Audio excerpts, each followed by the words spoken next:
আমার জন্য যদি বাঁচে একটি প্রাণ, তাহলে কেন করব না আমি রক্তদান? জরুরি বিভাগে দাঁড়িয়ে যখন ডক্টর বলে আপনাদের 2 ব্যাগ ব্লাডের প্রয়োজন, ঠিক সেই মুহূর্তে আমরা ছুটে যাই একটা ডোনারের খোঁজে। একজন ডোনারকে কল করার আগে কিছু কথা মাথায় রাখবেন। ডোনারের যাতায়াত খরচ, যে বেলায় রক্ত দিচ্ছে সে বেলার খাবারের ব্যবস্থা, স্লাইন, পানি, ডাব এগুলা অবশ্যই খাওয়াতে হবে।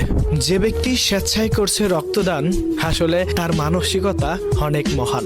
দেখুন, বর্তমান সময়ের সবচেয়ে বেশিরভাগ ডোনারই হয় স্কুল, কলেজ, এমনকি হোস্টেলের ছেলেমেয়ে। তাদের কাছে না থাকে অতিরিক্ত অর্থ এবং তাদের খাবারটাও না হয় বাড়ির মতো।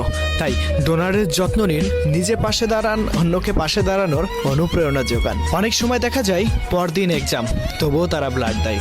শুধু তাই নয়, এই শহরে এমন অনেক মানুষ আছে যারা নিয়মিত রক্তদান করে। তাদের মধ্যে কেউ শ্রমিক, কেউ ভ্যান চালক, অনেকেই আছে সারাদিন খেটে পেটে রাত্রে গিয়ে স্বেচ্ছায় ব্লাড দিয়ে আসে।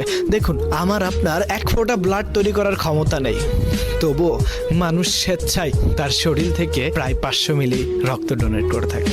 আবার যারা 1 ব্যাগ ব্লাড খুঁজে দেয়, তারাই জানে 1 ব্যাগ ব্লাড ম্যানেজ করা কত কষ্টের, কত জায়গায় কল করতে হয়, কত কিছু করতে হয়, তারপরে আপনার জন্য 1 ব্যাগ ব্লাড সংগ্রহ হয়।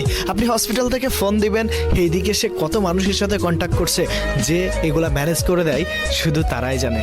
কিন্তু এগুলা সবসময় হাইড স্টোরিতে থাকে। এমন অনেক মানুষ আছে যাদেরকে আমরা চোখেও দেখি না, তবুও কি ব্লাড ডোনেট করে থাকি। তবুও কি মধ্যরাতেও একটা কলে আমরা ডোনারকে খুঁজে বের করি এবং আমরা হসপিটাল পর্যন্ত পৌঁছে দিই।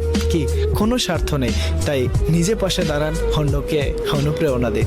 তাই মনের গভীর থেকে সম্মান জানাই তাদের যারা প্রতিনিয়ত এমন মহৎ কাজের সাথে যুক্ত আছে। আপনার 1 ব্যাগ ব্লাডের জন্য হয়তো বেঁচে যেতে পারে একটি প্রাণ, তাই তো আপনাকে জানাই লক্ষ কোটি মায়ের সম্মান। স্যালুট ভাই, রেসপেক্ট। আমার জন্য যদি বাঁচে একটি প্রাণ, তাহলে কেন করব না আমি রক্তদান?